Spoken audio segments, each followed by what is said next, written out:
The sky above is no longer blue like when I was a child, but a thick, crimson layer of iron dust, and the ashes of millions of souls shattered beneath the rain of fire.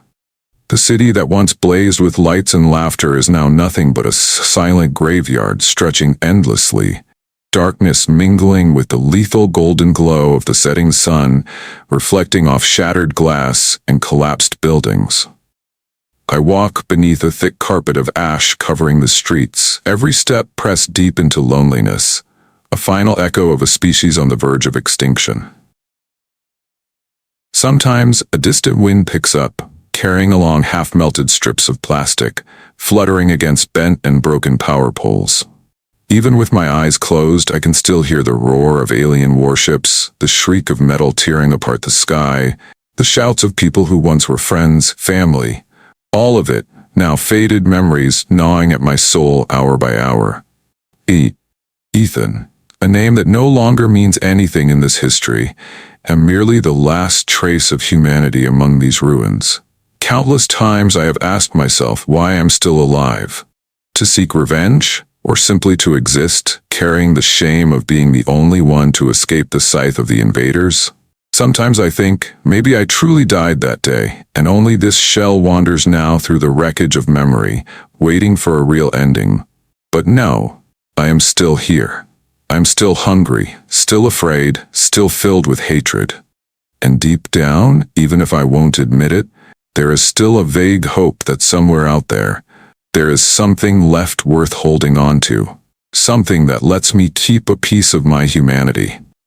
This city was once the heart of the world. Now it is a giant operating room. The carcasses of alien drones scattered across the concrete, strange moss glowing faintly in the cracks, a few odd trees poking up from the black, polluted soil, as if life is trying desperately to cling to the dead. Even the smells have changed. The scent of rusting metal, the enzyme stink of aliens, the musty reek of old human flesh, all of it thick in the air, making me feel both nauseous and oddly addicted, like some junkie who can't tear himself away. Sometimes I stop in the middle of a ruined square, lift my head to stare at the destruction all around, my heart both aching and swelling with a suffocating rage. In those haunting memories, the icy face of the one who destroyed this planet always returns. Seralia, the supreme general of the alien race, an icon of absolute defiance, golden eyes cold as a metal moon, features not of this world but cruelly beautiful.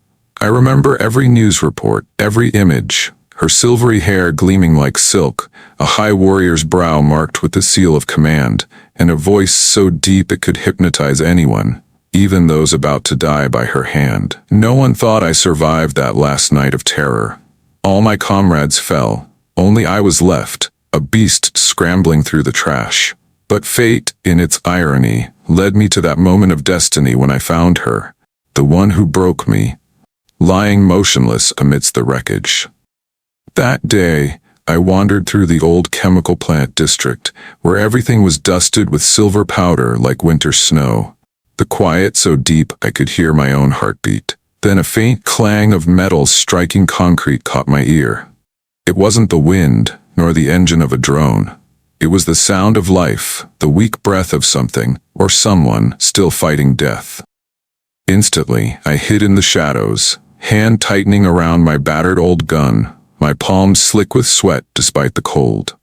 I crept closer, my heart pounding so hard it felt like my chest would split open. Every sense was sharp as a predator's, but deep inside, I couldn't believe I was about to see her again. Yet, there she was, amidst the debris, a tall figure, a scorched wound sprawling across her shoulder, her bio-armor shattered into pieces, veins of blue-violet light running down her arms and back, and golden eyes wide staring straight at me. It was Seralia, no longer proud, no longer invincible, now only a dying warrior, spent but with eyes still burning with challenge, unbowed and unbegging. I stood frozen, my breath caught in my throat. Emotion surged through me like an underground torrent. Fury, fear, and strangely, pity. A thing I didn't want to acknowledge. How could I pity the one who destroyed everything? But looking at that body, muscles still taut beneath ruined armor, silvery skin gleaming through purple blood, lips pale but pressed together in stubborn pride, I realized I was not just the last survivor, but the sole witness to the fall of both our species. I could have killed her right there, ended my nightmare once and for all. But I didn't. Maybe I was simply too tired of death. Maybe I needed her for myself, as a war trophy, a prisoner to barter with fate, or just a stranger to walk the last stretch of loneliness with me. I didn't know. I only knew that as I leaned closer, I saw in her eyes not just hatred, but exhaustion and emptiness. My own survival now seemed tied inexplicably to the weak breaths of my greatest enemy. I tied her hands with a cable stripped from a fallen drone, dragging that heavy body back to my shelter deep in the basement. On the way, the scent of her enzyme and purple blood soaked into my shirt, burning against my skin, arousing both excitement and dread. Maybe for the first time in years, I felt truly alive. Not the life of a human being, but something more primal, in a form that was no longer just my own. When the shelter door closed behind us, the faint blue light from her alien skin glimmered on the jagged concrete walls, casting an eerie hue across my face. Seralia lay still, breathing raggedly, eyes wide open, neither begging nor shutting them like so many dying people I had seen before.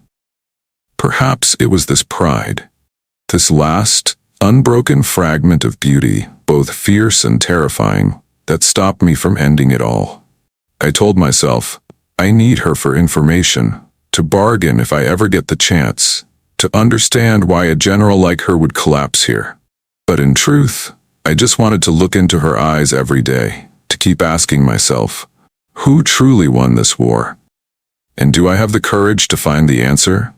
Or will I die starving for something forbidden, standing before the allure and danger of the one who destroyed my world? The first days in that small, dim shelter crept by, with the exhaustion of time itself, as if even the hours had grown too weary to move forward. There was nothing but the sound of water dripping from a rusted pipe, the wind howling through a cracked metal door, and the faint, uneven breaths of two beings who should never have shared a space, perhaps not even the same moment in history. I remember so clearly every instant I bent over Seralia, seeing her golden eyes shining in the dark like two cold stars, eyes that once spread terror, now filled with a silence impossible to decipher, not easily wounded, yet never truly subdued. There was always something in her that made you afraid, yet unable to look away. I couldn't call it safety. Certainly not peace. Every time I reached out to change the bandage on her burned shoulder, I could feel each muscle fiber beneath that silver skin tense and twitch, as if fighting against itself. Deep down, she must have felt the humiliation of being tended by one who was once prey. Yet every time a flash of violet shimmered across the wound, when enzyme leaked out, mingling with her skin and forming strange luminous veins like alien gemstones, I found myself unable to avert my eyes. Her blood carried such a powerful metallic scent that it made me dizzy, evoking iron, copper, and some raw living note that constantly reminded me of an alien civilization flowing right beneath my fingertips. Countless times I wondered if the trembling in my hands was fear, or something stranger, some deep, forbidden craving. Sometimes I would catch myself staring at her in fascination, the inhuman lines of her form, the fractures in her skin that glowed like fire beneath the surface, the tiny motes of light swirling within a thin membrane of living enzyme, and the faint pulsing of muscle under the skin whenever I touched her. She never cried out in pain, only gazed back with that motionless look. But I knew, inside that body, every emotion was screaming. She needed biological enzyme found in Earth's water. I discovered this early when her wound refused to heal despite every other sign of her biology remaining stable. That enzyme existed in every drop of old water I painstakingly distilled from the shelter's dying filtration system. Every time I brought her a chipped old cup, she took it with pale lips, her eyes never leaving mine even for a second. I always sensed something unsaid between us, as if, in addition to being adversaries, there was a fragility, a silent desperation entangled in every movement. She never begged, never thanked me, but every time a drop of water spilled onto her lips, my chest tightened with a strange mix of regret and pride. Because I alone, on this ruined planet, could make a once unbreakable general dependent. Food was running low as well. I rationed every piece, giving her a share. Not out of pity, but because I knew if she died, I'd be left with a loneliness so cold it might swallow me whole. Sometimes I challenged myself by forcing her to speak, trying to make her admit weakness. But Seralia only looked at me, or if she spoke, her voice remained deep and cold, an undertone that struck at the core of every fear I still carried. I could never be sure which of us was truly dependent on the other. She needed water, enzyme, and me to survive. But I needed her, so I wouldn't go mad from the death-haunted echoes in my own mind. At night, the thick darkness pressed in on every corner of the shelter. We lay on opposite sides of a concrete wall, backs to two opposing worlds, yet hearing every breath, every small movement the other made. Sometimes I heard her long claws gently scraping the cement, a tiny sound, but it wrapped around my nerves like a wire, pulling me back to the reality that now we only had each other. I knew she did not sleep. As for me, I could never close my eyes in peace, her image drifting always through my mind. Sometimes the goddess of death, golden eyes flaring on the battlefield, other times just a fragile figure curled in the dark, gasping as if she might vanish at any moment. Nightmares clung to me always. Visions of apocalypse, the screams of my people, the memory of Seralia standing atop a mountain of pain, her arm raised to command the army that wiped out what was left of humanity. Yet strangely, in the midst of these endless nights, my fear and hatred began to mix with an insane, unnameable attraction. I remembered every sharp angle of her. Long, slender fingers tipped with black claws shining like blades, a waist both powerful and sinuous, her cold skin beneath my fingers as I changed her bandages. Sometimes I wondered, if I touched her not out of duty but out of desire, would I be able to keep my sanity? The sensation was dangerous, irresistible, as though she and I were trapped together in a dance of death, all the old rules of civilization lost with the world outside. At times, I found myself longing for a sigh from her, a soft glance, or just a shiver when enzyme touched her wound.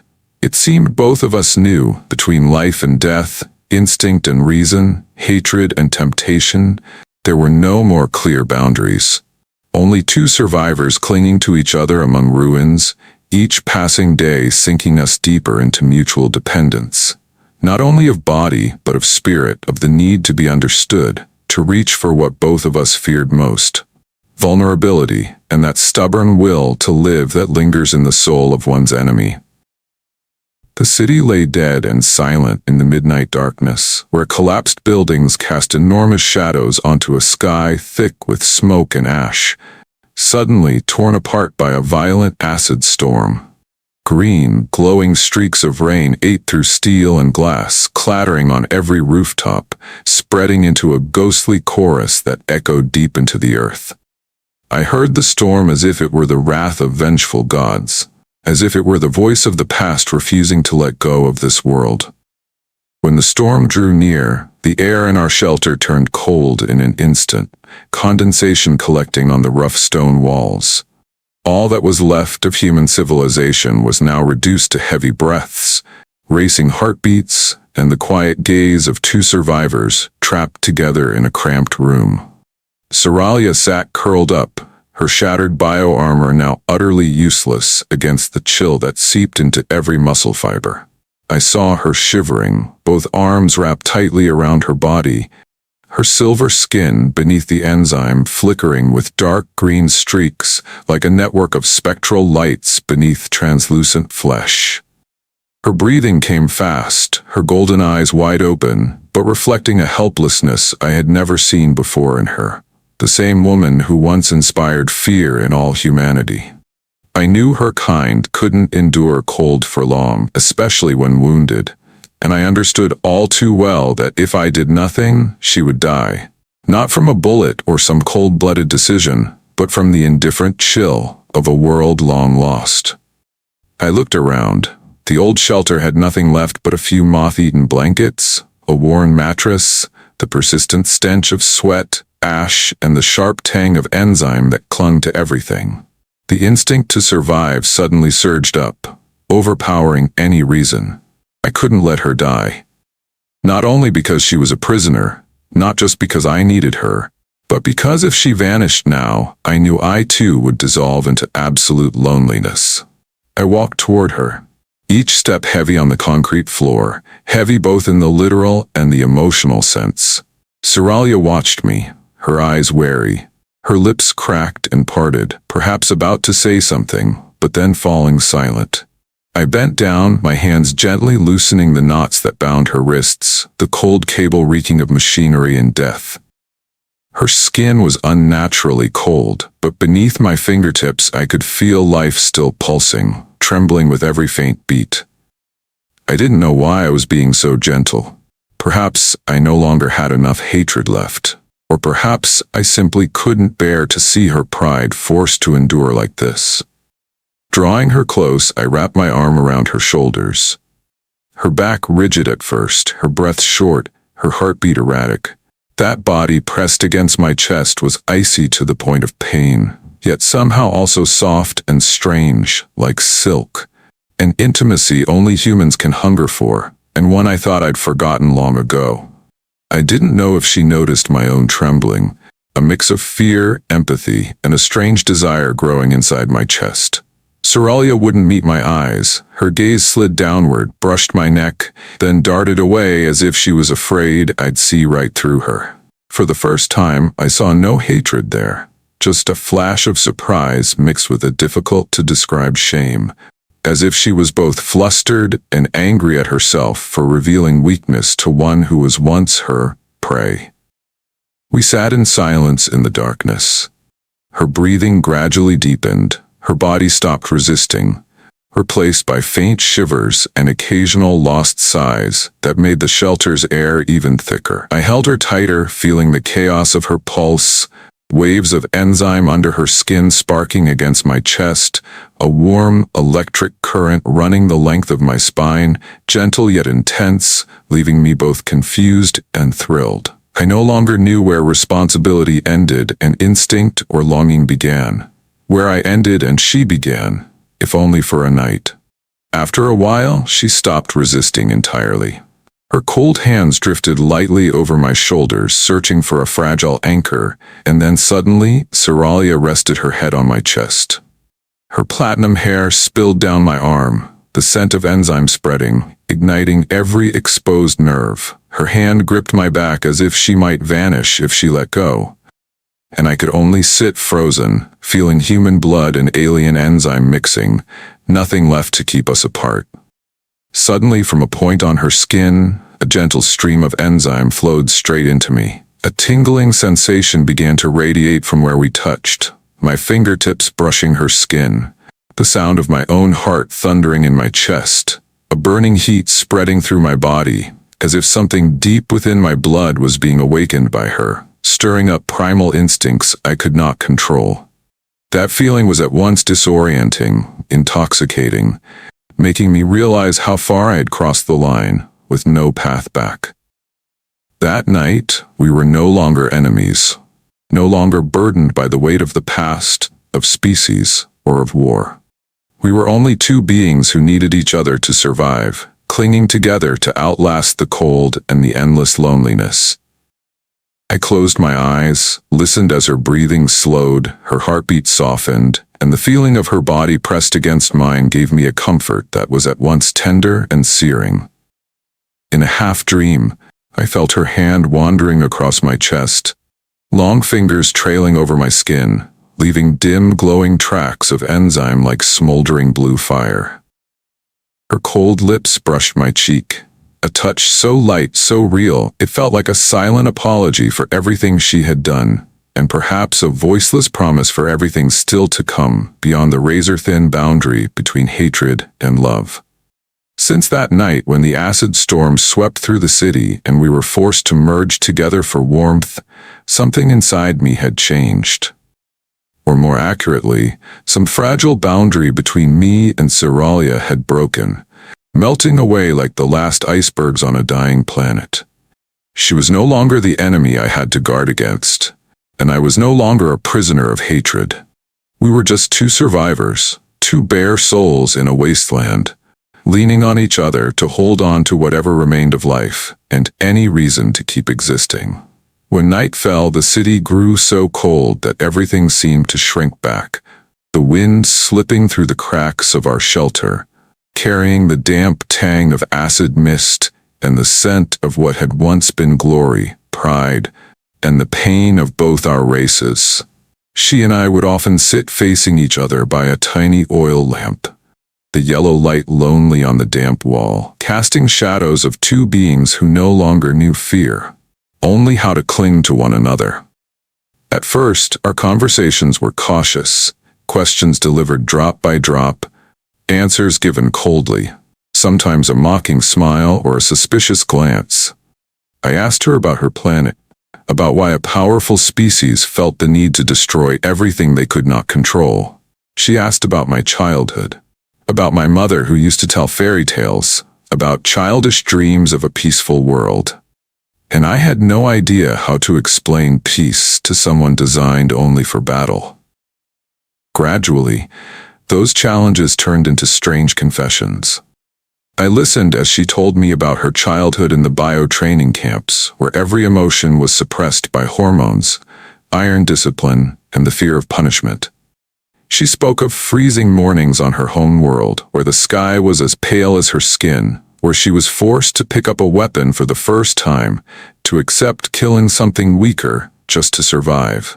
For the first time, looking into those golden eyes, I understood the price of being undefeated. A price that no one, not even her, could keep paying without losing a piece of their soul. One night, as the oil lamp guttered, Seralia turned to me, her voice barely above a whisper, as if afraid she'd be lost in the dark. "Why didn't you kill me? Aren't you afraid I'll betray you?" I only smiled softly and shook my head. "If you wanted to kill me, you would have done it long ago. Now, there's nothing left worth keeping or losing except us. We only have each other." That answer seemed to hover in the air, creating a thick silence, heavy as the dust that blanketed our shoulders every day. Sometimes I could sense her fear and loneliness in her eyes, the fear of a warrior experiencing weakness for the first time, waiting for something from someone else, not just issuing orders or destroying. There were nights when pain crashed down on her out of nowhere, and Seralia would curl up on the old mattress, purple sweat beading on her brow, lips white, her gaze full of rage and helplessness. I would hastily tear away the remains of her bio-armor, revealing delicate silver skin, wounds that still oozed enzyme and the choking scent of metal blood. Without thinking, I took my remaining enzyme and rubbed it gently into the ragged flesh of her shoulder and side, letting human skin mingle with alien, creating a feeling both sharp and sweet that no words could name. My hand would slide across unfamiliar curves, feeling the faint tremors along her spine and belly, the vulnerable places of a body bred for war now gone soft, as if born for love, not destruction. Each time her eyes would darken, lips parting, breath quickening and a faint moan escaping, a mix of pain and some strange pleasure neither of us wanted to admit. In those moments, the world shrank to nothing but her skin beneath my palm, the buzz of enzyme mingling with the smell of sweat and blood, the shelter transformed into our own private nest, where life and death entwined, and two former enemies became everything to each other. I knew it was forbidden. Out there, if anyone knew, we'd both be traitors to our species. But here in this darkness, there was only her and me. Only survival and primitive hunger. I didn't want to stop. I could feel it. Saving my enemy was no longer enough. I began to crave her, to want to dissolve into those irregular heartbeats, into that skin slick with glowing enzyme in the dark, to become part of the last memory of the old world. On some nights when she collapsed into my chest in a delirium of enzyme, blood, and breath, I clung to Seralia as if she were the last part of humanity itself. Though in truth, it was only to save myself from the abyss of loneliness. I would hear her heartbeat, feel the enzyme coursing between our bodies, knowing that with just one more touch, every line between human and alien would melt, every taboo and hatred drown in the heat of that enzyme. And I knew that, each night, we gambled everything left just to be real, just to be ourselves, even if only for a few brief hours in the endless dark. That day arrived before I had any chance to prepare myself. In the middle of a morning when the city was still buried beneath a heavy layer of ash, with a violet sun unable to pierce the thick, toxic clouds. Our shelter was dense with steam, the air both suffocating and strangely cold. Seralia lay curled on the old mattress, her entire body trembling in slow waves, her golden eyes clouded and her breath labored. Her skin was burning hot, every drop of purple sweat leaving a faint trail of enzyme glowing on her neck and chest like tiny fires blazing in the darkness. She whispered something in her mother tongue, a language that sounded like both a curse and a desperate prayer, breaking apart in the cramped space. I hurried to kneel beside her, pressing my hand to her forehead, burning as if it were forged from red-hot metal. Her heartbeat was irregular, her breath ragged, her gaze flickering in a feverish delirium between life and death. I knew. Her species' survival instinct had reached its limit. Her body was craving something only physical connection, only the mingling of enzymes with another living being could provide. Without it, she would fade, turning into a cold corpse on the damp floor of this shelter, and I would be left with no reason to go on. I took her hand, a hand that had once wielded weapons with icy precision, that had slaughtered my own people, now trembling, claws still sharp but lacking the strength to defend herself. Her golden eyes met mine, shining with both despair and an ancient primal longing, like a soul driven to the edge, clinging to life with every last instinct. Her voice broke through her breath. I need connection. A plea at once strange and painful, shattering what was left of my self-control. I nodded, slowly slipping off my tattered shirt so that my warmth could touch her silver skin, still flickering with bluish-violet light. Her back arched beneath my touch, each vertebra radiating heat, enzymes spreading, sticking to my hand and seeping into my bloodstream, making my whole body tremble in a pleasure both foreign and familiar. Like a fever dream, I pulled her into my arms, feeling every inch of her body pressed tight against mine, the difference in our temperatures sending a shock up my spine, making me want to melt into her at that very moment. Seralia didn't resist. On the contrary, she clung tightly to me, sharp claws gripping my shoulders, pulling me closer, pressing my entire body against hers. Her breath came faster, hot lips pressed against my neck, enzymes soaking deep into my skin, flooding my veins. The numbness swiftly became a wave of burning heat exploding through every sense, as if every cell in both our bodies was screaming for life, for the touch of what was once forbidden, the merging of two species that had fought each other to the death. I could no longer hear the acid rain outside, could not remember the days of running from extinction. The world shrank to her embrace, to our frantic heartbeats, each breath tangled in primal hunger. I kissed her shoulder, her chest, her silver skin burning beneath my lips, enzymes salty and metallic clinging to my tongue. She cried out, a moan torn from a once unbreakable warrior, and I answered with every gasp, every fierce, desperate motion, as if needing to prove to the universe that no species, no prejudice, no hatred could ever extinguish the hunger to live, to love, to touch one another deeply, truly. In that moment, I was no longer a survivor, and she was no longer a ruthless general. We were simply two souls holding on to each other, naked and honest, searching for our freedom in the arms of the one who had once been our greatest enemy. My hands wandered every scorching curve of her, feeling waves of enzyme spill out, mingling with flesh and bone. She clung to me, biting softly at my neck in a mark of possession, her eyes glistening with tears, caught between pain, ecstasy, and something more sacred than mere survival. We melted into each other, not just in flesh, but in a release from every shackle of the past, from loneliness stretched endless, from the terror of being forgotten on this dying world. That night, our breaths blended, enzymes spreading across our bodies, every movement, every beat a last song for the survivors, and also the first hymn of something greater, a faith that some things can only be understood by instinct, that only the heart dares to cross every boundary.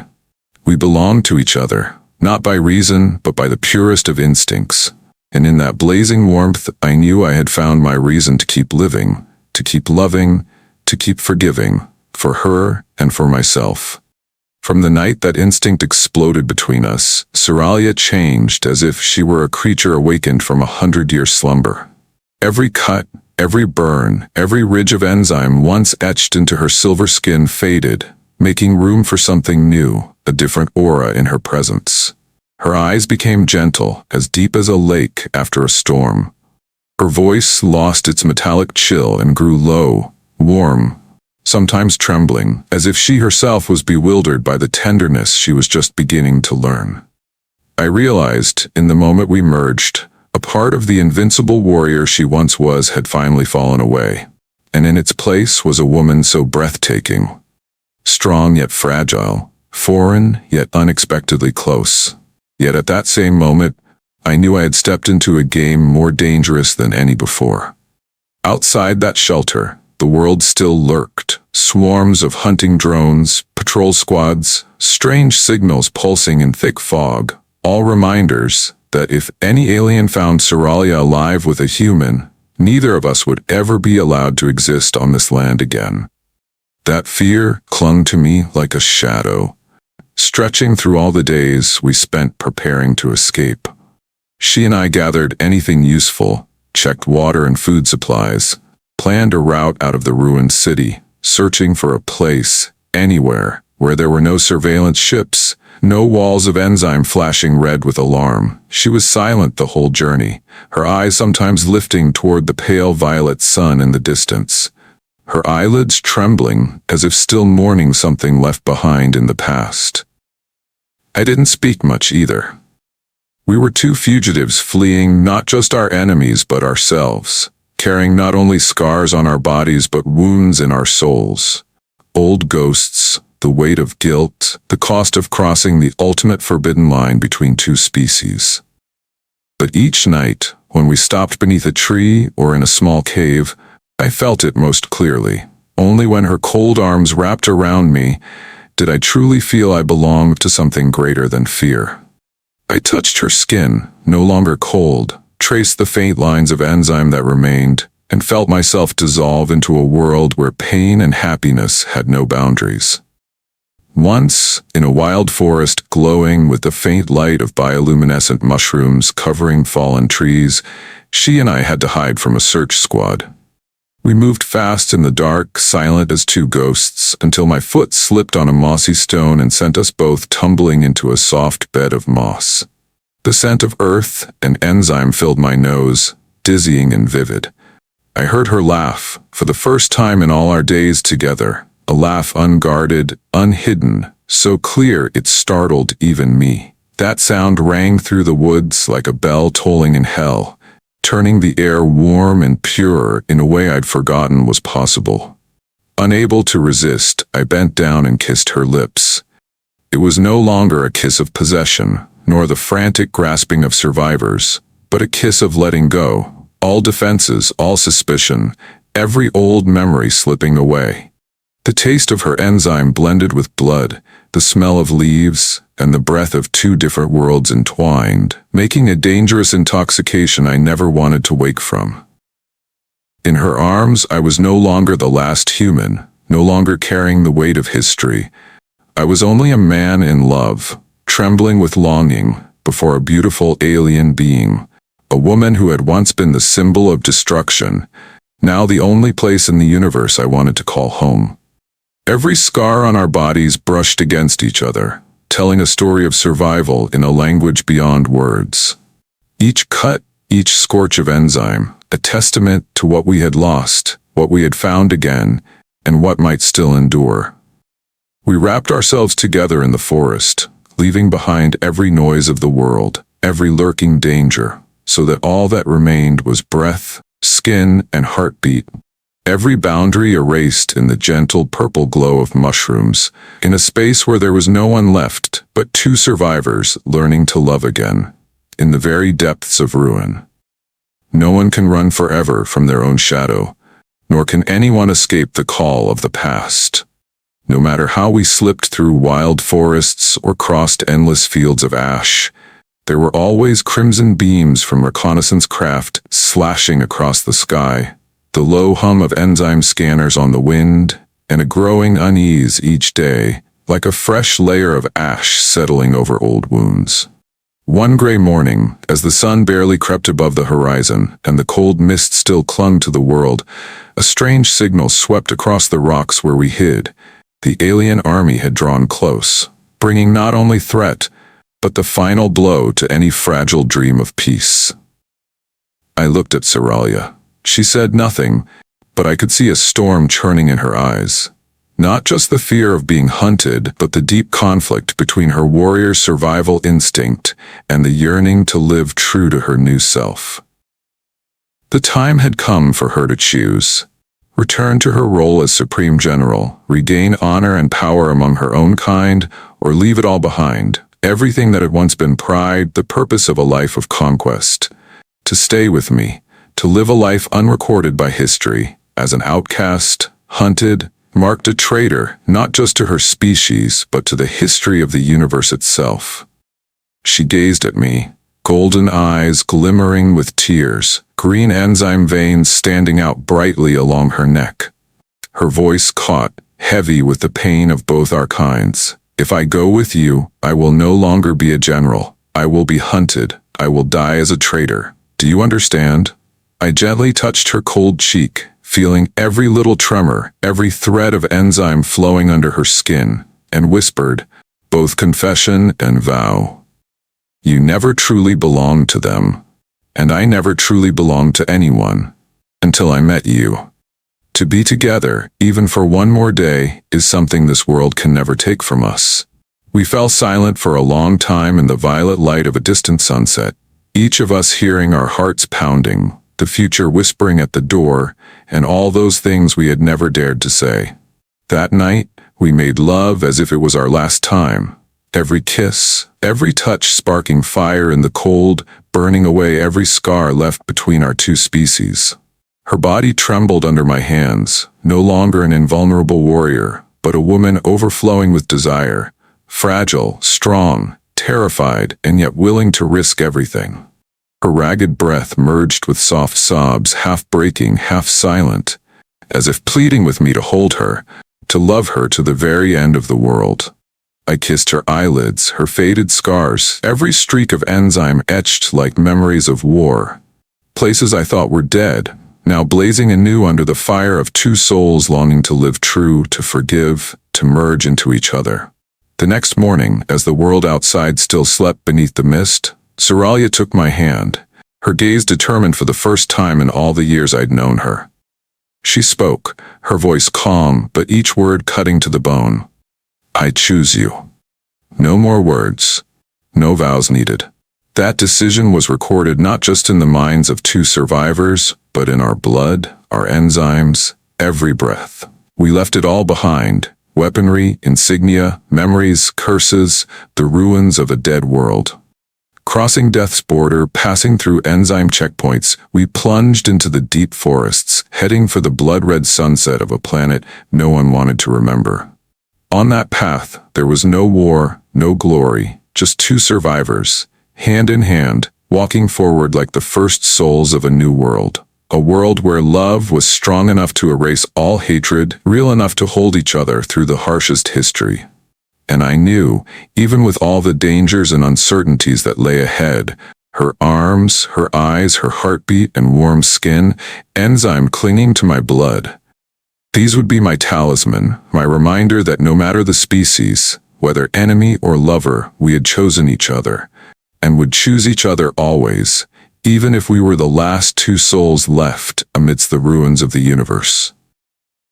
We chose a cave by a stream as our sanctuary, far from every searching signal, far from the patches of dead land speckled with ash from the old civilization. Around us, violet woods spread in all directions, tree trunks winding together like living ribbons, their broad leaves a riot of purple and gold, casting a strange glow onto Ceralia's skin. Here she was no longer the warrior who once spread terror, but a part of the wild itself, something both primal and breathtakingly beautiful. The clear stream trickled over rocks, the air filled with the sweet notes of strange fungi and tree sap, everything at once unfamiliar and deeply comforting, as if this place had never been touched by hatred or the shadow of war. Each morning, as the lavender dawn crept over the sky, I woke in her arms, her warmth and the scent of enzyme soaked into my skin and hair, creating a new kind of faith for the two outcast survivors. There was no more vigilance, no alarm, only gentle touches along the neck and forehead, long kisses that lingered, hands searching for each other in half-dreams. Sometimes I would watch Ceralia lying by the water's edge, light shimmering on her silver skin, her eyes closed and lips curved in a peaceful, gentle smile. So serene I could hardly believe she was the woman who had once made an entire planet tremble.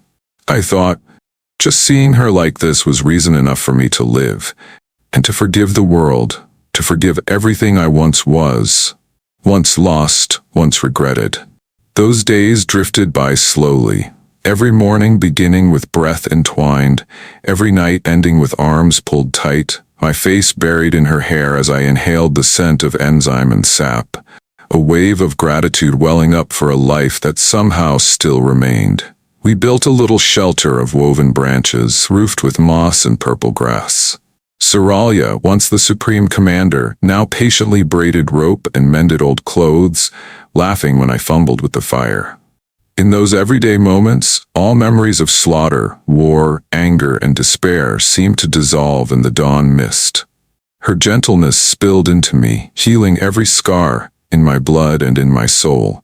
At night, when the woods fell silent, we found each other again, not to run from anything, not to banish the dark, but simply to affirm that, in this cold universe, the warmth and heartbeat of her embrace was the only thing keeping us alive.